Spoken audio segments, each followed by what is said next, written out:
mga kainday, magpapakain na po tayo ng mga manok. Bali yung anak ko po nag-aasikaso. Alam niya na po yung lahat ng ginagawa niya. Papakain niya na po yan. Yan na papakain po namin yung mga kain dahil ugasan naman na rin po niya yan. Pakain mo na, te.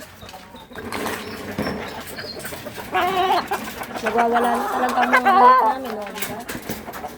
Nagwawala na talaga sila mga kainday. Ayun na po talaga yung mga hayop namin kapag gutom na. Diba, o, diba? Natakot talaga yung anak maglagay. Hindi nakaayos na. Kasi, diba, nanunuka talaga siya. Kaya ganun guys, ang hirap magpakain kapag ang mga nanunuka ang mga ano ko, diba, hirap na hirap talaga yung anak ko maglagay, diba? Diba mga guys? Oh, dumidiskarte siya kung paano niya ilagay yung mga patuka, oh.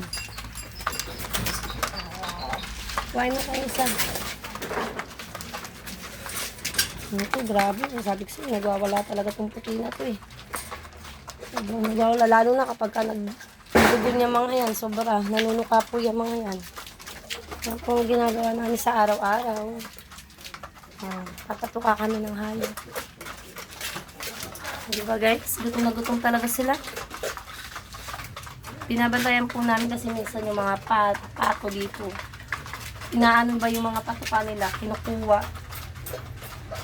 Tinatanggal sa lagayan at sila ang kakain. Di ba yan?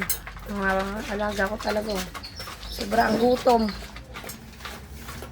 Bali magre-ready na rin kami ng pang tubig para iinamin nila. Mag-ready ka na anak ng pang tubig. Pupunong ka ng ano. Lagyan mo yung ano. Yan. Yan. Kasi kailangan malinis yung kanilang inumin. Sige guys, hanggang dito na lang po ang ating video. Pa-like na lang po and pa-share and subscribe po sa aming YouTube channel. Bye-bye! Thank you!